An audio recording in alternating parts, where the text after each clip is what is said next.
Alors salut les amis, je suis de retour dans une nouvelle série pour vous parler des livres que les gens me conseillent. Je n'ai même pas encore décidé comment j'allais appeler cette série, mais on est déjà dedans.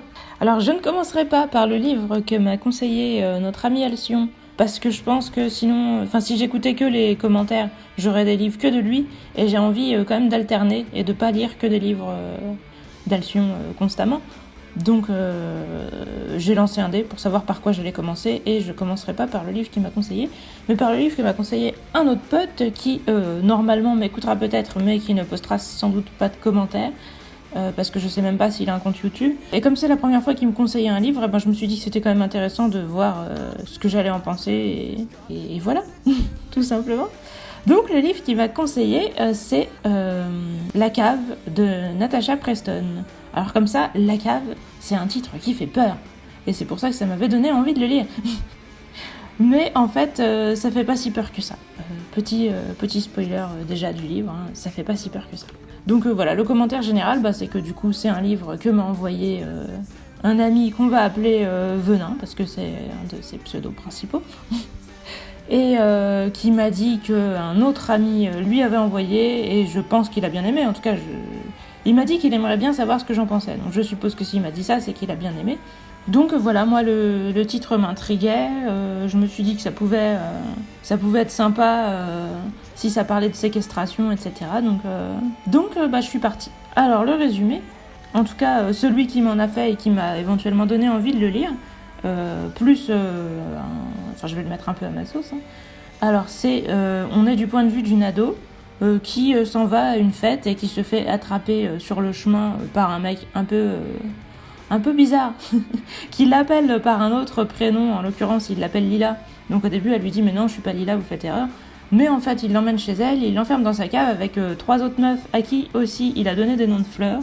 Et donc il a décidé qu'elles seraient toutes des fleurs, il les associe à des fleurs, d'ailleurs il a des fleurs, les mêmes fleurs qu'il leur a donné comme prénom dans un vase et quand une fille arrive il remplit le vase avec des fleurs et après il faut qu'elle s'en occupe selon lui.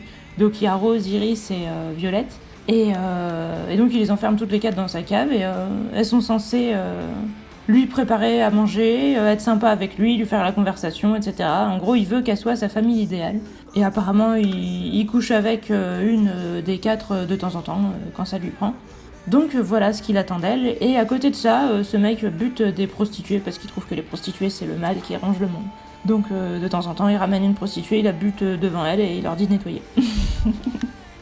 Donc voilà, ça a l'air tout à fait sympathique. Et moi, oui, ça m'a bien donné envie. Enfin, je crois pas que Venin m'avait dit qu'il y avait des prostituées qui se faisaient buter, mais il m'avait dit qu'il y avait 4 filles séquestrées dans une cave à qui le mec donnait des noms de fleurs. Et ça, je trouvais sympa. Enfin, un mec maniaque qui est à fond sur le ménage, sur le fait que les choses soient bien rangées, etc. Et qui veut que tout soit parfait et tout. Et qui a enlevé 4 filles qui leur donnent des noms de fleurs. Moi, ça m'intriguait. Donc voilà. Donc l'histoire, je m'attendais plus à un truc d'enquête. Mais en fait, c'est vraiment... je trouve que ça ressemble vraiment à un truc d'ado. Donc, je sais pas si ça rentre dans un style... Je pense quand même que ça doit rentrer plus dans le style policier ou polar ou quelque chose comme ça. Même si on est du point de vue de la victime et pas du point de vue des policiers. Mais voilà, je trouve que dans la manière dont c'est écrit, le côté toujours très naïf, qui correspond à l'héroïne, parce qu'on est la moitié du temps... Au début, on alterne entre le point de vue de l'héroïne et un petit peu le point de vue du petit copain de l'héroïne. Et comme les deux, c'est des ados, l'écriture m'a pas vraiment choquée. Justement, je trouvais qu'elle faisait assez gamine. Mais bon, ça pouvait correspondre à des ados de 16 ans par là. Par contre, après, vers la moitié du bouquin, on commence à avoir aussi le point de vue du psychopathe, si je puis l'appeler ainsi. Et là, ça m'a un peu plus perturbée, même si il a aussi un côté gamin. Parce qu'il est il arrête pas de parler de sa mère et il pense beaucoup à sa mère et tout ça. Donc, dans sa manière de se comporter et tout, il a un côté très gamin. Donc, encore une fois, c'est pas choquant d'avoir cette écriture. Quand je parle d'écriture, je veux dire la manière de parler, les mots utilisés, les phrases simples et tout ça. Mais quand même, ça fait un peu plus bizarre pour un adulte. Même si on peut se dire que c'est pas non plus pas crédible. Vous allez me dire, je parle pas d'histoire, je parle de l'écriture. Mais ce que je veux dire, c'est que du coup, cette histoire... je pense que ça se range quand même dans les romans pour ados, de la manière dont c'est écrit. Et puis, il Il y avait vraiment un côté très soft. Quand on voit un mec qui enlève des filles et qui les séquestre dans une cave et qui est censé les violer et tout, on s'attend à un récit très cru, très crade. Et là, c'est pas du tout le cas. Alors évidemment, comme le mec a une névrose où il veut que tout soit propre, tout soit parfait, ça pourrait y correspondre, le fait que l'écriture aussi soit très propre, très parfaite. Mais le truc, c'est qu'elle est pas non plus complexe ou poétique ou n'importe quoi. Après, vous allez peut-être me dire, peut-être que le fantasme de ce mec, c'était juste d'être simple et normal. Auquel cas, ça peut peut-être aller. Mais il y a quand même un côté un peu gamin, un peu cucu. Après, comme dans sa déco, il a tendance à vouloir que les filles, par exemple, soient toutes habillées d'une seule... soit qu'elles soient toutes habillées pareil, soit qu'elles soient chacune habillées d'une couleur qui correspond à leur fleur ou des trucs comme ça. Et il a des trucs avec plein de couleurs vives et tout dans l'espèce d'appart qu'il leur a fait à la cave. Donc, encore une fois, le côté cucu peut être cohérent avec le récit. Mais moi, ça m'a un peu perturbée parce que...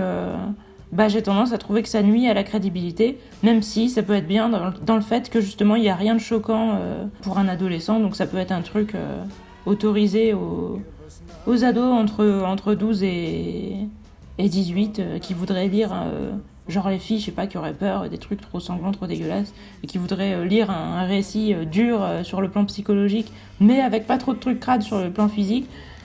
Mais bon, c'est quand même un peu bizarrement édulcoré. Voilà, c'est ça que j'ai envie de dire, c'est édulcoré. C'est vraiment le mot, je trouve. Alors vous allez me dire, c'est pas vraiment l'histoire, encore une fois, c'est plus l'écriture, etc. Mais moi, c'est vraiment ce qui m'a marqué, parce que une histoire comme ça, ça devrait être cru, ça devrait être crade, justement. Et là, ça l'est pas du tout. Donc le concept, c'est juste un psychopathe comme ça, qui a un délire où il veut que tout soit propre, beau, parfait, et donc pour lui, les fleurs, comme c'est la quintessence du truc positif, entre guillemets, il a décidé d'enlever des filles et de les appeler par des noms de fleurs et de les associer à des fleurs, de les habiller comme avec des couleurs, etc. Et même dans leurs interactions sociales, il faut qu'elles lui disent bonjour, il leur répond de manière hyper polie et tout ça. Je trouve ça sympa, même si j'ai l'impression que c'est un peu du déjà vu et c'est pas hyper original, ouais. Mais oui, je trouve ça sympa. Je connais personnellement des gens qui ont ce genre de névrose et les imaginer en psychopathe, ça me paraît tout à fait crédible. Donc oui, pourquoi pas. Le concept est pas original, mais pas trop mal. Et moi, ça me donnait envie, comme ça, en lecture vite fait. Ça aurait été super bien écrit, ça aurait peut-être pu être bien. Je pense pas que ça aurait pu être génial, parce que justement, le concept est pas super original. Mais en tout cas, ça aurait pu être bien. Là, du coup, c'est petit spoil de ma note finale, j'ai trouvé ça moyen. Parce qu'il y a des bons et des mauvais côtés. C'est pas moyen parce que j'en ai rien pensé tout le long que je l'ai lu, c'est moyen parce qu'il y a des moments où il y a des choses qui m'ont vraiment saoulée, où j'avais envie de mettre une mauvaise note, et d'autres choses que j'ai trouvé bien, où j'avais envie de mettre une meilleure note. Du coup, ça s'est un peu équilibré dans ma tête. Le déroulement de l'intrigue, comme je vous disais, on alterne entre le point de vue de la fille, le point de vue de son mec, une fois qu'elle a été enlevée, qui la recherche et qui se rend malade, qui dit qu'il mange plus, qu'il dort plus, qu'il ne vit plus, et qui comprend plus, encore une chose qu'il fait plus. Bon, désolé, ça c'est Pérus qui m'envahit. Mais voilà, c'était pas Malcolm, c'était Lewis, le mec. Donc, et après, on a un peu le point de vue du psychopathe. La fille, elle est enfermée là-bas et au début, elle dit qu'elle se laissera pas faire et tout. Et après, elle commence à revoir ses ambitions à la baisse parce qu'elle a envie de survivre. Quand elle voit d'autres filles se faire buter et tout, elle se dit que elle va peut-être se calmer un peu parce que pour s'enfuir, il faut déjà survivre. Le déroulement de l'intrigue est pas mal. Rien d'original, rien de folichon, mais c'est pas mal.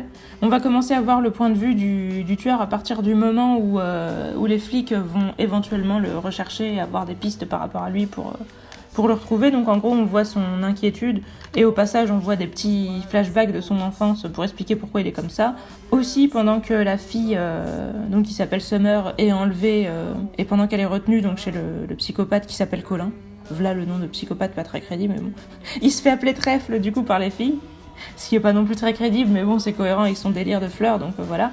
D'ailleurs, je suis en train de me dire, les trèfles, avec leurs 200, je sais plus combien, sortes de sexe, je me demande qu'est-ce que ça veut dire par rapport à sa sexualité, mais bon, on nous en a pas parlé dans le détail de sa sexualité, donc j'imagine que vu qu'il déteste les putes et que les filles, elles avaient l'air juste choquées de coucher avec un mec avec qui il voulait pas, mais pas de ce qu'il faisait, j'imagine que du coup il était vachement banal sur ce plan, donc je suis pas sûre qu'il méritait son nom de trèfle. Après, il doit y avoir des trèfles normaux aussi, du coup. Enfin, je sais pas, il faudrait que je me renseigne plus sur la sexualité des trèfles, mais... mais bon, voilà, ça m'a fait délirer cette histoire de 240, je sais plus combien, sortes de sexe chez les trèfles. Et moi je trouve qu'on devrait plus parler des espèces qui ont plus de sexe, parce qu'il y en a marre qu'il n'y ait que deux sexes, c'est trop banal, c'est trop clivant. C'est trop manichéen aussi. Enfin, vous voyez ce que je veux dire, c'est trop binaire. Non binaire, bonjour, vous pouvez vous appeler trèfle, je pense que vous vous y retrouverez. Bref, ça n'a aucun rapport avec ce que j'étais en train de dire. Mais du coup, le déroulement de l'intrigue, encore une fois, ça n'a rien d'original, mais ça fait le taf.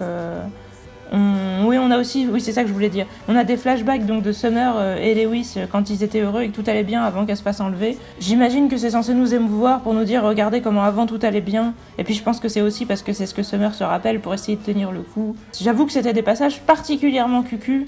Donc c'est pas, pour moi c'était pas trop un point positif. Après c'était pas non plus quelque chose qui m'a paru un point négatif, parce que les moments positifs justement quand on les voit en contraste avec quelque chose qui fait que c'est plus comme ça et tout, c'est moins neuneux, c'est moins gênant, et même au contraire ça pouvait montrer que tout allait mal, même dans le côté idéalisé justement des souvenirs d'avant, parce qu'on a tendance justement à idéaliser les choses qu'on a vécues avant quand on va pas bien.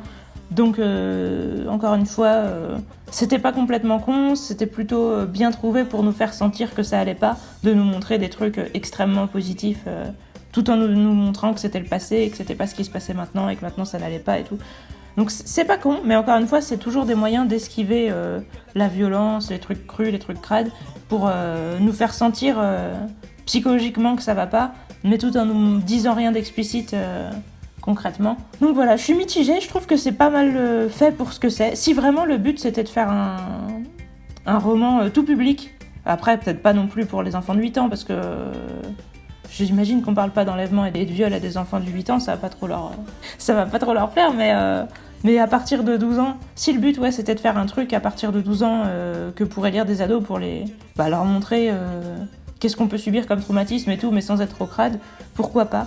Mais en tout cas, à des adultes, moi je préfère vraiment qu'on soit explicite. J'ai du mal à accepter les faux fuyants comme ça pour nous dire de pas regarder quand il y a quelque chose de sale et tout. Donc à moins que ce soit un concept, un délire pour nous faire sentir un peu comme le psychopathe, sinon j'ai du mal. Et moi ça m'a vraiment dérangé cette esquive de la violence, de l'explicite et tout ça. Mais j'y reviendrai après pour vous dire le truc qui fait vraiment que je pouvais pas mettre plus de 5 dans ma tête, ça m'a vraiment... Pour moi, c'était rédhibitoire. Alors vous avez peut-être trouvé que c'est un détail et que c'est con, mais je supporte pas quand il y a des choses pas crédibles à ce niveau. Mais j'y reviendrai. Donc encore une fois, je parle toujours de tout sauf de ma catégorie. Donc le déroulement de l'intrigue, c'est extrêmement classique. En mode, elle se fait enlever, on la recherche, voilà. On voit la progression des flics, le petit copain qui la recherche aussi, elle essaye de survivre là-bas. Il y a rien de très original, il y a 3 points de vue, etc. Mais ça fait le taf, et pendant qu'on lit, on est pris dedans, il y a du suspense, on a envie de savoir la suite. La fin, j'y reviendrai. Les personnages, du coup, l'héroïne est très cucu, mais c'est voulu, parce que par exemple, pour vous donner un exemple très représentatif, elle-même, elle dit qu'elle a hyper peur des films d'horreur, et qu'elle est déjà cachée dans la couette avant même que le film soit commencé, des choses comme ça. Donc ça vous donne une idée de l'ampleur du côté tout rose de la gamine. Et justement, le psychopathe l'a choisie parce qu'il dit... elle avait pas encore du rouge à lèvres, elle s'habillait pas encore comme une pute et tout, donc pour lui, elle était pas encore corrompue, mais ça paraissait inévitable vu qu'elle vit dans un monde de merde, donc il s'est dit qu'il allait l'enlever et la sauver pour pas qu'elle soit corrompue avant qu'elle tourne mal, alors que probablement c'est juste pas le genre d'ado qui ferait ça, parce que c'est une ado très sage et très douce, gentille, plutôt conformiste, justement qui aime pas du tout la violence, les trucs explicites et tout ça, donc je pense qu'elle serait restée comme elle était et qu'elle serait pas devenue une pute. Donc je pense qu'il s'inquiétait pour rien, notre ami Colin. Mais bon, voilà, donc ça c'est elle.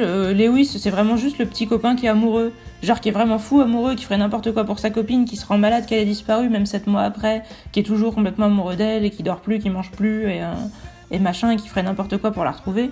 Il se définit à peu près que comme ça, genre ça a vraiment l'air d'être le petit ami idéal. Mais c'est pas forcément gênant parce que le point intéressant de l'histoire n'est pas sur lui. Lui, il représente l'espèce de bonheur inaccessible qu'elle a perdu. Donc, quand on est de son point de vue à lui, ça paraît vraiment très très cucu. Mais c'est pas forcément gênant. Pour moi, c'était pas ça qui était rédhibitoire, même si, encore une fois, ça m'a un peu perturbée. Je me suis un peu demandé, encore une fois, à qui ça s'adressait ce bouquin pour être aussi cucu. On dirait vraiment que ça s'adresse à des adolescentes de 14 ans, quoi. Pour qui ce mec est le mec idéal. Le psychopathe, il est très classique, pas très original, et puis il est pas si profond que ça. On pourrait le penser, et on a envie un peu de savoir qu'est-ce qui lui est arrivé dans son enfance, mais en fait on le sait très vite, et on se dit qu'on va peut-être en savoir plus, mais ce qu'on sait finalement c'était ultra prévisible, on l'avait vu venir dès le début, ou quasiment on nous l'avait déjà dit. Donc il n'y a rien de nouveau, évidemment il a des problèmes avec sa mère, machin, enfin... C'est vraiment rien d'original et c'est peut-être un peu dommage parce que pour le coup un mec maniaque comme ça, on aurait peut-être pu pousser plus loin le côté où il a des tocs, le côté...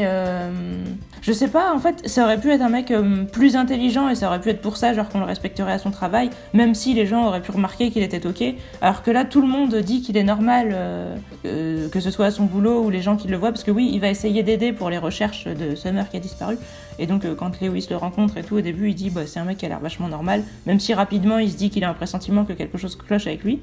Là encore une fois j'ai été tout de suite je me suis dit ah non ils vont pas encore nous faire le coup du pressentiment. Mais ça va, parce que par la suite, quand Lewis s'acharne sur Colin en allant fouiller chez lui et tout ça, en disant ouais, je sais qu'il y a un truc qui va pas avec ce mec, plusieurs fois le frère de Summer lui dit non mais pourquoi tu t'acharnes sur lui, t'es parano, faut que t'arrêtes et tout. Et Lewis, au lieu de dire oui mais j'ai un pressentiment, je sais que c'est lui et tout, ce qui m'aurait vraiment saoulé, il dit non mais tu comprends, j'ai aucune autre piste, donc j'ai besoin de me raccrocher à ça, j'ai besoin d'agir, j'ai besoin de faire quelque chose. Et ça du coup je trouve ça beaucoup plus crédible comme ça. Donc encore une fois, ce livre a alterné entre des choses qui m'ont saoulée et des choses que j'ai trouvées intelligentes. Et du coup, je suis restée dans la moyenne. Mais pour vous dire vraiment, je trouve que le tueur aurait mérité d'être plus creusé, plus intéressant. Et vraiment la seule chose qui fait peur chez lui, c'est que c'est un tueur et que de temps en temps il pète des câbles. Alors bon, moi j'ai bien peur des gens qui pètent des câbles, donc je comprends le problème, mais j'aurais aimé savoir pourquoi il pétait un câble. Par exemple, son délire avec les fleurs, j'aurais aimé en savoir plus sur ça. Alors certes, on a un flashback, petit spoil, mais pas trop grave je pense, qui nous dit que c'est parce que sa mère, quand il était petit, disait qu'il y avait rien de plus beau que les fleurs. Un truc comme ça. Mais bon, ça explique pas pourquoi il pète un câble à chaque fois que les fleurs meurent. Alors oui, c'est peut-être parce que ça fait des ordres, les fleurs qui meurent. Mais j'aurais aimé vraiment savoir plus à ce niveau, qu'il y ait plus de raisons, plus de détails... qu'on rentre mieux dans ses névroses et qu'on les comprenne mieux. Là, il y avait vraiment un côté... c'est un psychopathe et point barre. Genre, il est comme ça parce qu'il est détraqué, il fonctionne pas comme nous. Et il y avait trop de distance, je trouve, avec. Même si c'est bien qu'on nous a montré le côté où il était dégoûté par les putes et où il dit qu'il va sauver les filles qu'il retient dans sa cave parce qu'il va les empêcher de devenir des putes et tout ça. Ça va, c'était suffisamment creusé, mais il y a plein d'autres détails qui n'ont pas été suffisamment creusés, où j'ai l'impression d'être restée un peu sur ma faim et que du coup... le tueur, il était vraiment banal.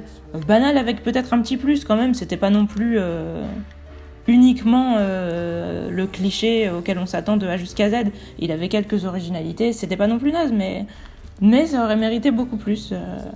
Vraiment, je trouvais ça superficiel un peu, et pas suffisant. Donc les personnages, je dirais vraiment moyens, même si ce qui est bien, c'est quand même que les filles... Les filles au nom de fleurs, elles ont un peu chacune leur personnalité. Il y en a qui sont plus ou moins proches du tueur ou qui ont plus ou moins envie de se venger de lui ou quoi. Donc c'est quand même intéressant à ce niveau. Globalement, ce qui se passe par rapport aux filles qui ont été enlevées, comment elles se rapprochent et tout ça, ça j'ai trouvé ça intelligent et bien foutu. Donc encore une fois, il y a des bons et des mauvais côtés. Mais du coup, les persos, ça reste moyen. Il y a des bonnes trouvailles et il y a des points qui pêchent et qui m'ont déçu. L'apparence... ça m'a pas du tout marqué. Je sais que, comme le mec, ses fleurs, il fallait que ce soit des belles filles, il me semble que Summer, c'était genre une fille blonde, vraiment en mode la petite fille parfaite. Et pareil que dans ses autres filles, il en a pris une brune. Enfin, je pense qu'il en a pris avec des couleurs de cheveux différentes et tout. En fonction des fleurs, j'imagine qu'il avait une image différente de la fille qui devait correspondre à la fleur. Et qu'il essayait comme ça de prendre des profils types de filles parfaites physiquement. Mais outre l'héroïne où il me semble qu'elle est blonde et la dernière Violette où il me semble qu'elle est brune et qu'elle a des cheveux longs et qu'ils disent que c'est une étrangère, tout ça, sinon j'ai pas vraiment d'image des persos. Trèfle, il me semble qu'il est très banal. Ils insistent beaucoup sur le fait qu'il ressemble à Monsieur Tout-le-Monde et que justement on croirait pas un psychopathe et que ça les perturbe. Mais du coup j'ai pas vraiment d'image précise de lui. Je m'imaginais un peu un mec genre un espèce de petit brun, vu qu'il était comptable, je pense que c'est pour ça que j'avais cette image dans la tête, mais je sais plus si c'est ce qu'ils disent dans le livre, je m'imaginais un espèce de petit brun à lunettes un peu frêle, qui ressemblait à un mec pas du tout crédible, qui fait pas du tout peur, quoi, et que c'est juste que quand il pète un câble, on s'y attend pas, et puis bah s'il a une arme et pas nous, encore une fois, on peut quand même un peu flipper. Mais voilà, je m'imaginais un mec comme ça, mais je sais plus si c'était dit dans le bouquin, donc l'apparence, j'ai pas l'impression qu'ils aient beaucoup insisté dessus et que ce soit très intéressant, très important. J'ai pas l'impression que ce soit super bien fait, mais il y en avait quand même, puisque je me souviens qu'il y avait des histoires par rapport au portrait des filles, qu'il avait quand même des images précises de quelle couleur de cheveux et tout devait ressembler à quelle fleur, quoi. Les personnalités, bah, comme je vous dis, elles sont simplistes et il y a vraiment ce côté naïf, cucu, etc. Mais elles sont quand même bien diversifiées et elles ont quand même des choses intéressantes à nous apporter. L'héroïne, on se demande vraiment comment elle va gérer son traumatisme, comment elle s'accroche. Bon, elle s'accroche en pensant à sa famille, donc c'est vachement banal, et à son petit copain et tout ça. Donc oui, c'est vachement banal, c'est vachement cucu et tout, mais ça sort pas de ce qui est crédible, entre guillemets, pour une fille comme ça. Vu qu'elle avait l'air de base d'être justement une adolescente très cucu, bah... Le fait qu'elle se comporte comme telle une fois enlevée, c'est pas du tout choquant ou étonnant. Et comme les filles combatives qui ont l'air plus guerrières, plus fortes et tout de caractère, elles ont tendance à se faire buter vu qu'elles essayent de se battre avec le tueur et que bah, comme elles ont pas d'armes, elles lui oui, bon bah elles perdent. Bah du coup, ça peut s'expliquer que celles qui soient restées au final soient des filles comme ça ou avec une personnalité un peu faible, un peu effacé. Et d'ailleurs, lui-même, Colin, il s'en plaint un peu en disant « Oui, ma mère, elle était forte, je comprends pas pourquoi elles sont faibles, et machin. » Bah, tu comprends pas pourquoi elles sont faibles, mais si tu butes toutes celles qui te tiennent tête, c'est logique que du coup, il reste plus que les faibles. Donc encore une fois, c'était plutôt intelligent, je pense, et c'était plutôt volontaire sur ce plan-là. Faudrait vraiment que je lise un autre livre de cet auteur, mais je ne sais pas si je le ferais, vu que j'ai pas trop aimé, mais si je le faisais, pour que je vois si cet auteur est capable de faire des persos justement plus forts, avec plus de personnalité, et avec des côtés plus sombres, etc., pour voir si c'était vraiment voulu dans ce bouquin, ce côté rose bonbon, flashy, où tout est vachement unidimensionnel, dans le bien ou dans le mal, même si voilà, le trèfle, il est plus, le Colin, il est plus banal que... Enfin, il est flippant dans le fait qu'il est banal et qu'on le voyait pas venir, donc il n'y a pas trop le côté le méchant est méchant, les gentils sont gentils, tout est noir ou tout est blanc, c'est pas vraiment ça, mais c'est plus vraiment le fait que... Il y a ce côté, oui, je pensais aux gens que j'aime pour tenir, et puis on se fait tous des câlins quand on se retrouve, et ouais, il y a un côté très bisounours en fait, et ça m'a un peu saoulée, même si ouais, ça peut être compréhensible par rapport à la personnalité des persos, donc il faudrait vraiment que je vois, même si je vous dis, je sais pas si j'aurai le courage de le faire, il faudrait que je vois d'autres livres du même auteur pour voir si c'était volontaire ou si c'est cet auteur qui ne sait écrire que comme ça. L'évolution, ben il y en a quand même si, encore une fois, c'est un peu cliché, un peu cucu et un peu prévisible. L'héroïne, pour vous donner un exemple, sans trop vous dire ce qui se passe dans l'histoire, justement, comme je vous disais au début, elle supporte pas les films d'horreur, et à la fin, elle nous dit qu'elle regarde un film d'horreur et que ça lui fait plus rien. Donc on nous dit, oui, bah regardez, elle a évolué, elle a changé. D'ailleurs, je trouve ça sympa, même si vous allez me dire, oui, mais là tu nous spoil qu'elle s'en est sortie. Oui, mais bon, je vous ai dit que c'était un livre bisounours, c'est tout rose, alors il faut pas exagérer, quoi. Mais, mais je vous dis pas comment, je vous dis pas qui est mort et qui est resté en vie, parce que oui, il y aura quand même des morts, hein, c'est pas non plus tout gros à ce point-là, sinon j'aurais râlé, et j'aurais sûrement mis moins que 5. Donc là, je vous dis, la fin, elle est quand même pas mal, elle est quand même plutôt crédible et intéressante, donc ouais, et du coup, bah oui, l'héroïne, elle a quand même la sensation d'avoir changé, elle dit qu'elle se reconnaît plus, et que du coup, elle a peur que ses proches ne l'aiment plus parce qu'elle a l'impression d'être différente et tout. Et ça, je trouve ça vraiment intelligent psychologiquement, ça fait partie de ses points positifs. Et d'ailleurs, je trouve ça très logique, justement, encore une fois, du point de vue d'une personne plutôt naïve, cucu, etc., de se sentir en quelque sorte salie, bah si après elle l'est plus. Si pour elle, ça faisait en quelque sorte un peu partie de son identité. Donc ça, j'imagine que par la suite, ça peut donner des gens un peu bipolaires qui vont avoir des humeurs très exubérantes à des moments pour essayer de compenser quelque chose et à d'autres qui peuvent être très sombres. Après, je dis pas que c'est ce qu'elle deviendra, mais en tout cas, son évolution m'a paru crédible et plutôt intéressante. Et l'évolution de toutes les fleurs, pour les appeler comme Colin les appelle, me paraît plutôt crédible et intéressante. Voilà, Colin, son évolution elle est un peu nulle, mais de base ça avait quand même l'air d'être un mec pas tant une lumière que ça, donc Voilà quoi, ça paraît être plus par chance, entre guillemets, qu'il s'en est sorti. Et puis parce qu'au départ, il s'en prenait surtout à des SDF, des putes, des machins, enfin des filles où on n'allait pas trop chercher des nouvelles. Et donc sa connerie, ça a vraiment été de s'en prendre à Summer, qui était une fille qui avait une famille, qui avait un petit copain, tout ça. Donc, où du coup, quand elle a disparu, ça a ému toute la ville. Donc bon, c'est lui qui a fait de la merde et il n'y a pas trop ce côté où on a l'impression que le mec est super intelligent au début, où finalement à la fin il se fait avoir comme un débile. Donc ça m'a pas forcément gêné. C'est juste un mec qui était débile de base, qui s'est pas fait avoir tout de suite parce que la police est pas très douée et que la société est pas très bien foutue sur ce plan-là. Et après, une fois que les recherches sont suffisamment bien faites, il finit par se faire choper et puis c'est fini. Donc il n'y avait pas de problème de crédibilité. De l'évolution, il y en a un petit peu. Après, voilà, rien de foufou et c'est des choses assez prévisibles, mais crédibles. L'univers, les lieux et les créatures, c'est notre univers avec, comme je vous disais, une dimension bisounours, flashy, tout ça en plus. Mais en plus de ça, le côté dans le monde des bisounours, il y a un tueur, violeur, machin. Donc c'est deux choses qui paraissent contradictoires au premier abord et qui là sont gérées d'une manière un peu spéciale. Où comme je vous disais, moi j'étais un peu mitigée. Pour moi c'est un peu comme le sucré salé. J'ai l'impression que ça va pas trop ensemble, que ça se contredit un peu et que ça s'auto-annule. C'est pour ça que pour moi le livre m'a paru moyen. Moi je déteste les trucs justement tout rose, bisounours, machin. Et j'aime bien les trucs violents. Et donc le fait de mettre les deux et qui s'équilibrent, ça fait que voilà, pour moi le livre était moyen. C'est peut-être dommage, mais c'est peut-être volontaire et peut-être que certaines personnes pourraient trouver ça sympa. Ça peut être volontaire et ça peut être un concept. Logique et cohésion, encore une fois, j'y reviendrai quand je spoilerai la fin, mais je pense que je peux en parler avant parce que c'est pas nécessaire. Ça spoile pas la fin de l'histoire ni comment l'héroïne s'en sort, etc. de dire ça.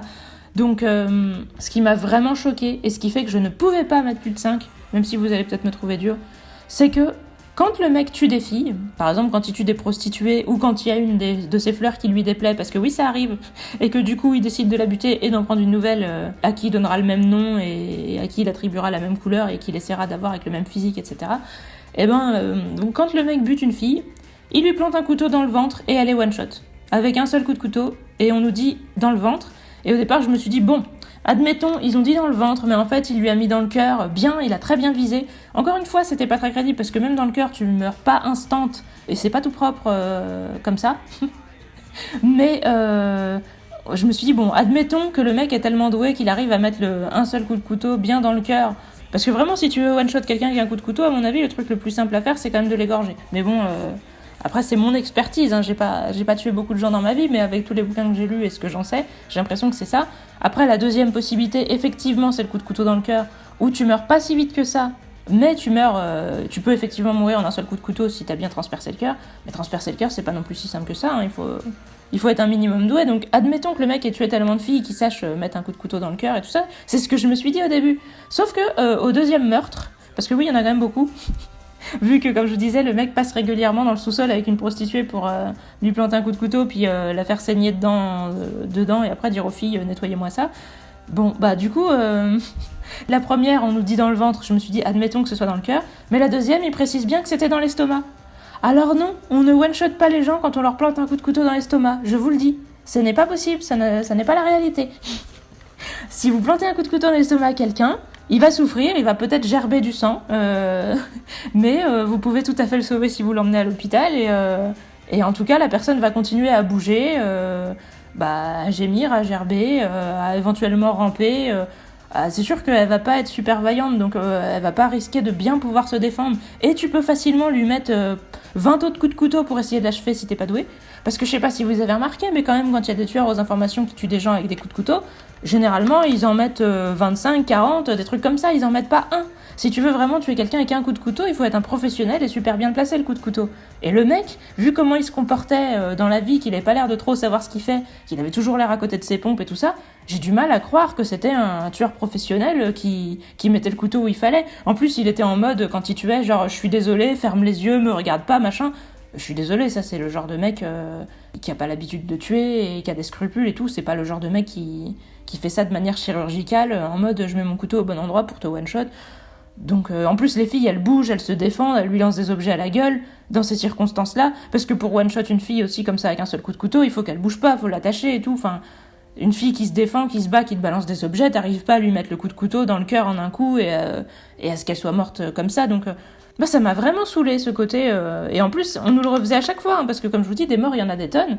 Et à chaque fois, le mec, il plante un coup de couteau et les filles, comme ça, c'est comme des ballons qu'on éclate, quoi.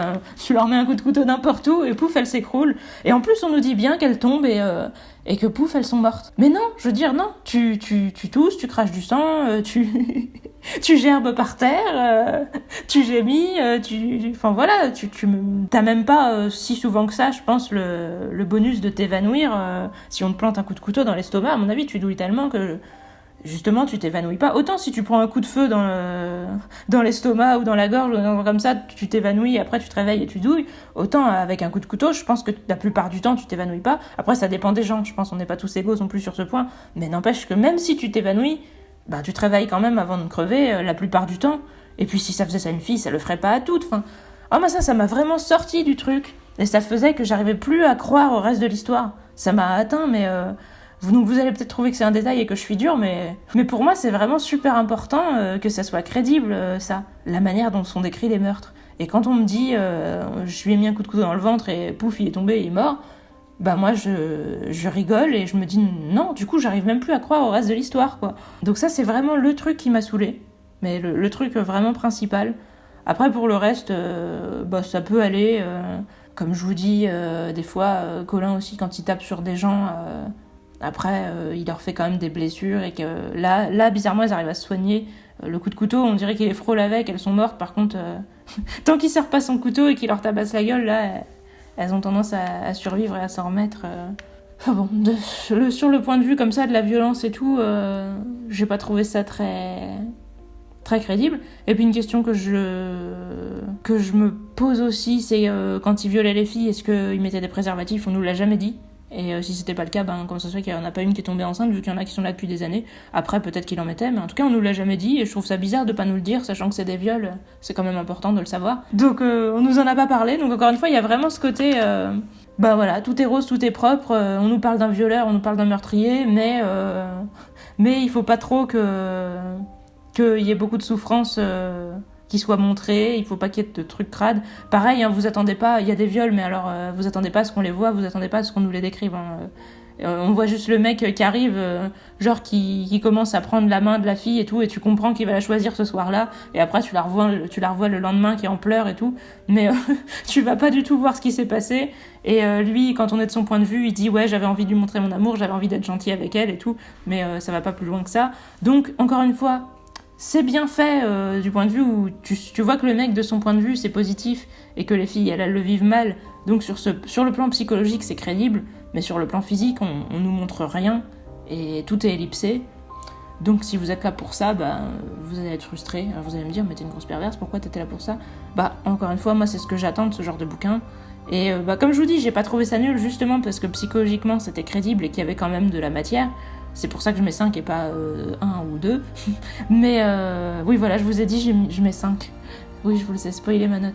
Mais du coup, voilà, je peux pas mettre plus parce que concrètement, justement, tout ce qui est physique, tout ce qui est concret, c'est soit pas crédible, soit ellipsé. Alors peut-être, encore une fois, que c'était volontaire de faire croire que les filles mouraient en un coup de couteau pour ne pas montrer la violence et pour faire croire aux éventuels ados de 12 ans qui y restent libres que non, quand on nous met des coups de couteau, on ne souffre pas tant que ça et que voilà, on te met un coup de couteau, pouf, t'es mort et du coup ça s'arrête et tu souffres plus.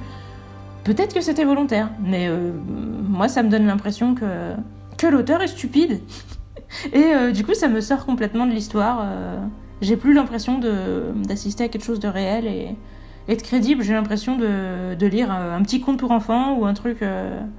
ou juste de voir l'ignorance de quelqu'un et ça me donne envie de corriger la personne et de lui expliquer mais non, mais la réalité c'est comme ça et du coup ça me sort de l'histoire, donc ça m'a vraiment dérangée. Mais encore une fois je vous dis, sur le point de vue psychologique, il y a une logique psychologique qui est pas dégueulasse. J'ai vraiment vu pire dans certains polars à la con ou romances à la con, surtout dans les livres de romance où t'as des fois des records de naïveté et de conneries. J'ai vraiment vu ou dans les trucs pour ados, de manière générale, j'ai vraiment vu de la grosse merde aussi sur le plan psychologique, genre des gens qui sont amnésiques ou c'est pas crédible du tout qu'ils soient amnésiques. D'ailleurs, micro-spoil qui n'en est pas totalement un, il y a un moment où j'ai cru qu'ils allaient faire ça, Et j'ai commencé à m'énerver, mais ça va parce que ça n'a pas duré. Je vous en reparlerai dans le truc de la fin. Je vous dis pas qui ça concerne, dans quelles circonstances et tout, mais voilà, j'ai cru qu'ils allaient nous faire le coup de l'amnésie. Et ça m'aurait vraiment... Là, j'aurais descendu d'un point, quoi.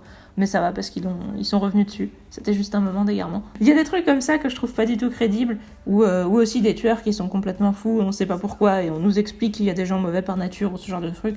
Ça m'énerve pas, c'est pas possible. Donc voilà, il y a rien de choquant sur le plan psychologique, et même des choses intéressantes, mais sur le plan physique concret, c'est vraiment n'importe quoi. Mystère et découverte, la seule chose que vous allez vous demander, c'est comment l'héroïne va s'en sortir, et comment elle va vivre le fait d'être enfermée là-bas, et comment vont le vivre même les autres filles qui sont là-bas. Et sur ce plan-là, c'est intéressant, et comme je vous disais, il y a du suspense, c'est assez haletant et tout, on a envie d'avoir la suite, c'est intéressant, on a envie de savoir qu'est-ce que va faire le mec, comment elles vont s'occuper, comment elles vont ne pas devenir folles en étant enfermées comme ça dans un petit espace et tout. Donc sur ce plan-là, ça va. Mais vous attendez pas des trucs de ouf. L'écriture, comme je vous ai dit, c'est très, très simpliste. J'ai vraiment l'impression de voir un truc d'enfant. Alors d'un côté, un enfant ferait plus de fautes, là il n'y a pas de faute, donc c'est pas choquant non plus. Mais c'est des phrases simples, des mots simples... Et puis, il y a beaucoup de langage d'ado, mais on dirait que ça date de jamais, en fait. Genre, ils emploient beaucoup le mot zarbi. Est-ce que vous avez déjà employé le mot zarbi dans votre vie ? À la limite, il y a des ados, je crois qu'ils disent c'est zarb, mais zarbi, non. Zarbi, c'est un Pokémon. Je veux dire, le mot existe, effectivement, en verlan, on l'a déjà entendu, etc., mais personne ne dit ça et où ça paraît à la mode. Donc ça, c'est encore les ados vus par une vieille. Enfin, c'est l'impression que ça donne. Mais c'est un exemple que j'ai retenu, mais il y en a beaucoup des comme ça. Des trucs où on a l'impression que ça veut faire ado et que ça sonne faux. Et du coup, l'écriture, c'est pareil. Je pense que c'est volontairement très simplifié pour être pour ado. Et du coup, si c'est le cas, c'est peut-être bien fait sur ce plan-là. Mais moi, je me sens un peu perturbée parce que je suis pas forcément le public visé. Des fois, il y a des trucs pour ados que j'adore et où je prends énormément de plaisir à les lire. Et là, je me suis sentie un peu infantilisée, en fait. Et je pense que c'est pas la meilleure manière de s'adresser aux ados que de les infantiliser. Donc après, est-ce que c'est une auteure, une autrice, peu importe lequel on dit, qui est comme ça, qui dans sa tête, qui est bisounours et qui a envie de parler de choses dures de manière soft, ou est-ce que c'était voulu de parler de choses dures à des adolescents, mais du coup dans ces cas-là, de les prendre un peu pour des cons, et d'essayer de faire une écriture adaptée à eux, comme s'ils étaient trop stupides pour comprendre une écriture trop complexe. Je sais pas. En tout cas, le côté comme ça, très... ça me fait penser à des lettres bâtons ou à des dessins animés où tout le monde a des têtes genre en bâton avec des grands yeux, machin. Enfin, le côté trop simpliste m'a un peu gênée. Poésie et contemplation, il y en a pas. Il y en a vraiment pas du tout. L'écriture s'y prête pas. Ni l'histoire, donc non, il y en a pas. Et suspense et action, il y en a un petit peu. Il y a pas trop d'action quand même, parce que c'est plutôt du psychologique, vu que c'est plutôt la fille qui est enlevée, qui vous dit ce qu'elle ressent, qu'elle souffre de pas revoir ses proches, de se demander s'ils l'ont oublié, s'ils la recherchent encore, etc. Donc voilà, et après vous pouvez vous demander qu'est-ce que va faire le tueur, à qui il va s'en prendre, comment ça va se passer avec ça. Donc du suspense, il y en a, mais de l'action, pas tant que ça. Et d'ailleurs, si vous attendez un combat final... Des filles contre le tueur, vous allez être un peu déçus parce que le combat final il est un peu nul, un peu court et en plus il est ellipsé. Donc l'action c'est pas trop le fort non plus de ce bouquin. Il y a vraiment juste le suspense de se dire elle est enlevée donc on est dans la tension, on a envie de savoir ce qui va se passer et sur ce plan là ça va. Les dialogues ils sont aussi simplistes que l'écriture. Comme je vous disais avec des trucs faussement ados qui sonnent faux. Donc crédibilité, réalisme, moi voilà. Rien qui m'a choqué, mais c'est plutôt en dessous de la moyenne quand même. Parce que les adultes n'ont pas l'air plus adultes que les enfants. Les enfants parlent comme des ados, mais des ados d'une époque qui n'a jamais existé. Bon, bof quoi. Et l'originalité, le côté marquant, il n'y en avait pas. Vraiment, la seule originalité, justement, c'est le délire autour de Colin. Le fait qu'il ait décidé, qu'il ait vraiment ce côté maniaque et qu'il les appelle par des noms de fleurs. Et moi, c'est ça qui m'a attirée, parce que je me suis dit, ça a l'air original comme délire, comme manière d'être psychopathe et tout, d'avoir ce délire autour des fleurs. Et en fait, il y a vraiment que ça. Le fait qu'il ramène des fleurs et qu'il pète un câble quand elles sont fanées, et qu'il leur ramène des vêtements et il tripe sur le fait de décider comment il les habille et tout ça, ses filles, et qu'il arrête pas de répéter c'est mes filles, c'est ma famille, et qu'il doit toutes les traiter de manière égale, etc. Enfin, voilà, il y a vraiment que ça, et ça, c'est pas trop mal, mais il y a que ça, et donc si vous êtes venu en vous disant que c'était un avant-goût et que vous avez envie de voir ce qu'il y a derrière, il n'y a pas grand chose derrière en fait. Et donc la note globale, j'ai mis 5, et du coup je vous le dis, si vous avez rien à faire et que vous avez envie d'une lecture pour passer le temps, ça, c'est bien, ça va, mais si vous avez envie de lire que les choses exceptionnellement géniales, ce n'est pas la peine de lire ce bouquin parce que il a quelques intuitions fulgurantes et quelques trucs vachement bien vus psychologiquement, mais il a des énormes fautes de crédibilité sur le plan concret, et donc dans l'ensemble c'est moyen. Donc revenons à la fin.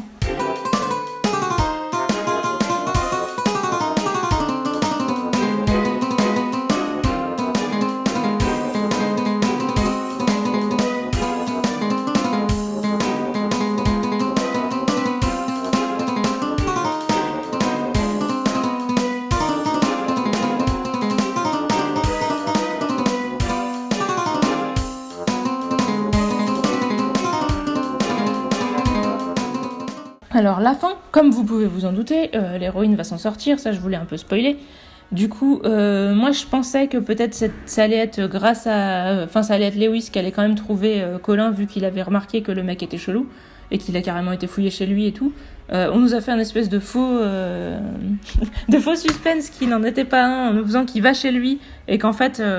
je sais pas trop pourquoi, au lieu de continuer à fouiller chez lui, etc., il appelle le flic pour le prévenir qu'il a trouvé une piste chez Colin, et le flic lui dit non mais t'as pas le droit de rentrer chez les gens comme ça, et va-t'en et on va s'occuper de la piste nous-mêmes. Et du coup il se repasse encore plusieurs jours où Colin est toujours avec les filles et où il s'est pas fait choper parce que les flics n'ont pas trouvé de preuves, mais ils finissent quand même par en trouver. Donc est-ce que Lewis a bien fait ou mal fait de faire ça? S'il avait pas fait et qu'il avait attendu par exemple que Colin rentre pour le suivre dans la cave pour essayer de l'attaquer ou quoi, il aurait peut-être pu sauver les filles plus tôt, il aurait peut-être pu éviter que certaines soient blessées ou quoi, mais en même temps il aurait peut-être pu se faire buter comme un con et voilà. Donc est-ce que c'était la bonne solution ou pas? En tout cas c'était pas la solution de facilité d'un point de vue scénaristique sur le plan de l'action, parce que moi je m'attendais à ça. Je m'attendais vraiment à un combat petit copain vs psychopathe. C'est ce qui se passe dans presque tous les bouquins de romance à la con,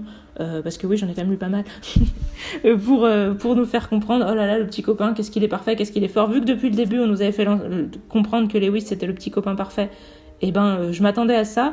Et du coup, je trouve ça plutôt bien trouvé, plutôt réaliste et plutôt intelligent de la part de l'auteur d'avoir fait qu'ils ont appelé la police et qu'ils n'ont pas tenté de trucs de fou eux-mêmes. Ça fait plus chose qui pourrait se passer dans la réalité.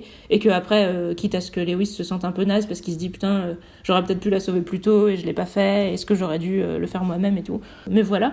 Donc il y a plein de petites choses comme ça, je vous dis, où je me suis dit que c'était quand même intelligent. Et donc sur le plan psychologique, ça nous prend pas trop pour des cons, ça nous donne pas trop le mauvais exemple et c'est pas trop irréaliste.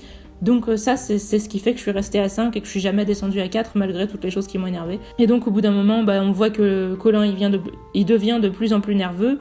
On a donc des flashbacks de son passé où on comprend que s'il est comme ça, c'est parce que sa mère a découvert son père qui couchait avec une meuf et donc il le trompait, et du coup elle a foutu son père dehors, et à partir de là elle a été agressive envers lui et elle le maltraitait un peu et tout, parce qu'elle élevait son enfant toute seule et que sa vie était gâchée, etc. Donc il en a gardé une espèce de nostalgie de son ancienne vie où tout était parfait quand ses parents étaient ensemble. Et du coup, il a un délire de se dire qu'il doit bien s'occuper de ses femmes et tout ça. Et aussi le délire de dire qu'il doit assassiner les putes parce que c'est elles qui détruisent le monde en détruisant les familles. Et ça va, c'est pas trop mal trouvé, mais j'aurais aimé qu'on nous en dise plus sur comment sa mère le maltraitait, parce que là il y a des sous-entendus pour nous dire qu'elle le maltraite, mais on voit pas vraiment de scène concrète. Juste on a un moment où il dit que sa mère s'est énervée justement quand elle a dit à son père d'aller dehors, qu'elle a crié, qu'elle lui a crié dessus et tout, alors qu'avant elle avait jamais été comme ça.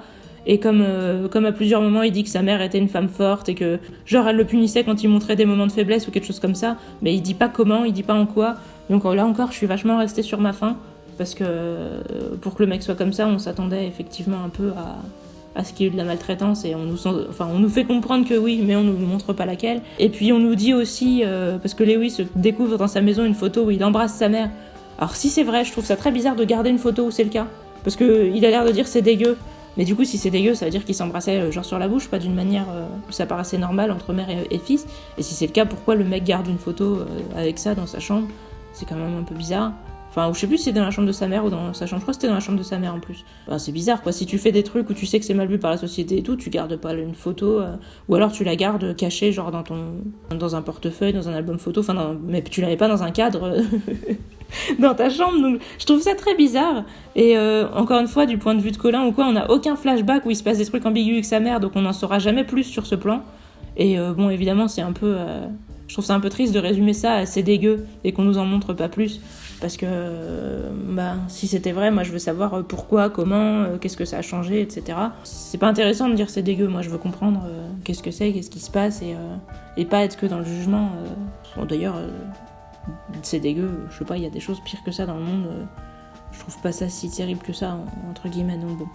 Bref, moi, c'est pas du tout ce que je pense, c'est dégueu, et je trouve ça vachement banal de dire ça et que ça n'apporte rien. Après, c'est crédible qu'un adolescent dise ça, donc ça m'a pas non plus choqué, parce que rien ne m'a montré que c'était le point de vue de l'auteur, mais bon, je trouve ça dommage d'apporter des éléments comme ça qui pourraient être intéressants et où on n'a rien de plus, et du coup ça reste vachement à l'état de cliché, vu que... Même si c'est des clichés qui sont amenés de manière subtile, donc... C'est jamais trop choquant, on se dit jamais trop oh c'est un livre d'une personne débile. Vraiment, ça semble pas du tout être écrit par une personne débile. Mais c'est dommage de rester dans le cliché. Et donc après, Colin devient de plus en plus fou, de plus en plus hystérique et tout, à force qu'il voit que la police est sur sa piste. Et donc il va commencer à faire n'importe quoi. Et au bout d'un moment, il décide qu'il va assassiner toutes ses filles parce qu'il dit ils veulent nous séparer, donc je veux qu'on reste tous ensemble et tout. Ça, c'était plutôt bien trouvé, qu'il veuille toutes les tuer pour mourir avec elles. Ça me faisait un peu penser au truc d'Hitler avec sa meuf, là je me rappelle plus son nom, Eva je sais plus quoi là je crois, qui a empoisonné tous ses enfants et tout, pour pas qu'ils vivent dans un monde où il y avait pas les nazis qui régnaient quoi. Ça aurait pu être bien, mais encore une fois le mec il arrive avec son couteau et il leur dit allez tout va bien se passer, je vous promets que vous allez pas souffrir très longtemps et tout. Non mais c'est juste débile. Alors encore une fois, c'est pas que c'est pas crédible parce que le mec il avait l'air débile depuis longtemps. Mais si tu voulais mourir avec elle et que vous mouriez tous ensemble dans la joie et la bonne humeur, t'aurais justement mieux fait peut-être de leur amener de la bouffe empoisonnée, ou au moins avec des somnifères, ou après tu leur aurais planté le couteau pendant qu'elles dormiraient, ou un truc comme ça. Là, sortir ton couteau devant 4 meufs, où elles sont quand même 4 contre toi tout seul, et leur dire allez, laissez-vous faire, ça va bien se passer. Bon, c'était quand même très con, mais je vous dis, c'est pas que c'est pas crédible, vu que le mec, il n'en était pas à sa première idiotie. C'est juste un peu décevant. Mais bon, s'il les avait endormis et tout, ça aurait été plus compliqué de faire survivre l'héroïne, mais ça aurait pas été impossible. Elle aurait pu ne pas manger en sentant que le mec était bizarre, ou en manger une petite quantité vu qu'elle avait tendance à picorer, et le mec aurait pu être super insistant pour qu'elle bouffe, et du coup elle aurait fini par trouver ça chelou, et elle aurait pu essayer de faire semblant de manger ou quelque chose comme ça, et du coup pas être complètement endormie. Et bon après je sais pas, hein, je dis ça en improvisant, mais je pense qu'il y avait des moyens de s'en sortir quand même. Effectivement, si elle avait été toute seule contre le mec, elle aurait eu plus de mal à s'en sortir, ou là elles étaient plusieurs filles, et du coup elles ont quand même réussi à le neutraliser, mais il y en a qui se sont pris des coups de couteau ou des coups d'autre chose, et donc elles ont fini à l'hosto. Il y a Violette qui décède de ses blessures, sachant que c'était la deuxième Violette, en tout cas du point de vue de l'autrice, c'était la deuxième, et du point de vue du mec, on sait qu'il y en a eu d'autres encore avant. Et bon, elle était déjà blessée parce qu'elle s'était déjà battue avec le mec et tout, et la Violette précédente était morte aussi parce qu'elle s'était battue avec le mec. Donc Violette, c'est un nom de fleur qui est attribué à des filles courageuses apparemment. Et donc il y a Rose, qui était celle qui aimait quasiment le mec, et qui était le plus de son côté, qui était le plus à vouloir nettoyer, à dire tout va bien se passer, on est une famille, on va se soutenir et tout ça. Enfin, elle était vraiment la plus bisounours de toutes, et elle était tout le temps en train d'essayer d'être dans la conciliation, que ce soit avec Colin ou avec les filles. Et du coup elle, après quand elle est à l'hôpital, on nous le dit encore une fois vite fait et sans nous donner trop de détails, mais on nous dit qu'elle a essayé de se suicider en prenant des somnifères. On ne sait pas trop si elle a réussi ou non. On peut supposer que non, mais en tout cas qu'elle n'est pas dans un bon état. Et ça me paraît intelligent, vu que effectivement c'était celle qui était là depuis le plus longtemps et on savait qu'elle aimait quasiment le mec. Donc ça peut paraître logique qu'elle puisse pas se réhabituer à la vie à l'extérieur. Et c'était intelligent, et voilà. Donc Iris, c'est celle qui s'en remet le mieux. Violette, elle est morte. Et du coup, Iris devient amie reste amie justement avec Summer. l'héroïne, et donc après les deux, elles se soutiennent énormément vu qu'elles ont vécu tout ça ensemble et tout. Et vraiment ça, je trouve ça intelligent. Comme je vous disais, la manière dont Summer se remet en disant ouais mais elle a l'impression d'être salie, de plus être comme avant, de plus être la fille dont Lewis était amoureux, et du coup elle a l'impression qu'il peut plus l'aimer et que lui s'en rend pas encore compte, mais que bah, du coup comme elle est plus la même, ça va mal se passer et tout. Et ça, je trouve ça très intelligent et très bien foutu, et que ça s'arrête sur le fait que le mec, on nous dit qu'il est en hôpital psychiatrique, et elle dit qu'elle pense que s'il sort, il essaiera forcément de la retrouver, parce que pour lui, vu que c'est ses fleurs, c'est sa famille, et que donc forcément il voudra les récupérer. Et donc ça lui fait toujours peur, et elle dit qu'elle aura toujours peur de ça, même si elle sait qu'actuellement il est enfermé. Ouais, je trouve la fin crédible et intelligente, pas en mode happy end débile. Donc ça remonte un peu mon estime pour le bouquin, même si évidemment à la fin elle retrouve Lewis. Lewis, il lui dit je t'aimerai toujours, et d'ailleurs si tu veux plus baiser ça me dérange pas, le cul pour moi c'est secondaire, c'est l'amour avant tout, j'avais peur de jamais te revoir, tout ça. Donc je dis oui, voilà, bon, le petit copain idéal, encore une fois, on nous en fait 3 cases pour nous montrer que c'est le petit copain idéal, ok, mais bon, comme tout n'est pas naïf à ce point là autour, même si les choses on nous les dit de manière très édulcorée, bah ouais, je trouve que c'est quand même plutôt intelligent, et du coup ça va. Mais comme je vous dis, les détails qui m'ont gêné font que je ne peux pas mettre plus de 5. Vraiment, Puis oui, c'est ce que je vous disais, la scène d'action où les 4 filles se battent contre Trèfle, oblique Colin, où, spoiler, Rose va se mettre de son côté, ce qui était relativement prévisible. Ça aurait pu donner une scène d'action intéressante, mais cette autrice n'a jamais été douée pour les scènes d'action. Depuis le début, comme je vous disais, c'était coup de couteau, one shot. Et ben voilà, du coup là, c'est à peu près pareil. Comme par hasard, l'héroïne arrive à esquiver ou à survivre à des petits coups de couteau, alors qu'aucune autre fille n'avait réussi à le faire avant. En fait, on suppose que la possibilité de survivre à des coups de couteau avait été gardée exprès pour l'héroïne, pour pas qu'on dise ouais mais l'héroïne, elle a des pouvoirs cheatés. Et... Non, là, elle a juste le pouvoir d'un humain normal, alors que les autres filles, c'était des ballons de baudruche, comme je vous disais. Genre, on les touche avec un couteau, elles éclatent. J'étais vraiment en mode, grimace d'enserrer, mitigée, gênée en lisant cette scène, parce que... c'est pas qu'elle était pas crédible, mais c'était vraiment limite. Et puis la scène s'arrête d'un coup, je sais plus si c'est parce que Summer a pris un coup sur la tête ou un truc comme ça, ou parce qu'elle s'évanouit, parce que justement elle perd du sang, ou en voyant du sang, je ne me souviens même plus, mais il me semble qu'elle s'est évanouie et que du coup la fin de la scène est ellipsée, et qu'après on nous explique ce qui s'est passé quand elle le demande à l'hôpital. Et donc je me dis bon, c'est vrai que si on est aussi peu doué pour faire des scènes d'action, il faut peut-être me les ellipser, mais bon... c'est quand même triste, encore une fois, d'en arriver là. Donc, à la fin du livre, il y avait un début d'une autre histoire avec une autre meuf dans une école, etc. L'écriture n'était pas du tout la même. Donc, je sais pas si c'est la même auteure ou pas. Si c'est la même, là, ça aurait tendance à me prouver qu'elle peut écrire des choses totalement différentes. Et du coup, que je l'aurais sous-estimé, et que tout ce qu'elle a fait dans ce livre, c'était peut-être volontaire. Mais peut-être que c'est... juste l'éditeur qui met l'extrait d'un autre livre, du coup, qui est chez le même éditeur, mais pas du tout du même auteur ou quoi, à la fin pour dire achetez-le, ça va être génial. Et si c'est le cas, du coup, ça prouve rien. Mais le début de livre qui était à la fin m'avait l'air sympa. Après, je me dis que voilà, c'est que le début, et ça se trouve, en lisant la suite, ça aurait été aussi. La fin aurait pu être naïve et cucu aussi. Mais en tout cas, le début, on suivait encore une adolescente, mais une adolescente très blasée. Et vachement cynique et tout ça, et qui était en mode qui était malheureuse et qui faisait du sport pour oublier, qui aimait le défouloir et tout ça. Ça avait l'air beaucoup moins rose bonbon que le livre précédent, même si pour le coup ça parlait plus de problèmes d'ado, et il y avait moins le côté il y a un tueur psychopathe, et donc le pitch de base avait pas l'air... Après j'ai pas eu le pitch de base, mais en tout cas en lisant le début comme ça, ça fait moins sérieux l'histoire, on a vraiment plus l'impression d'être dans un truc d'ado, mais par contre l'écriture était beaucoup plus... subtil, complexe, il y a plus de mots compliqués, etc. Et le personnage aussi avait l'air plus profond.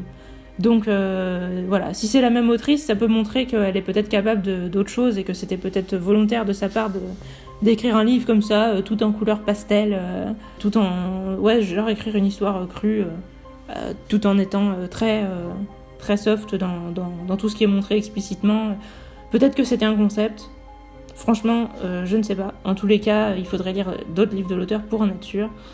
Mais du coup, voilà, donc la fin était plutôt sympa. Mais grosso modo, le livre, il est vraiment très très moyen, parce que les points négatifs sont trop négatifs pour faire que les points positifs me paraissent suffisants. Mais voilà, j'exclus pas la possibilité de lire un autre livre de cet auteur parce que c'est pas non plus nul, et parce que je veux voir si les défauts sont des défauts de l'auteur ou si c'était volontaire. Mais j'ai pas non plus hâte de le faire parce que c'était pas si foufou que ça. Donc à suivre, peut-être que je le ferai, peut-être que je le ferai pas, vous verrez bien. Et sur ce, je vous dis à la prochaine pour d'autres livres. Salut!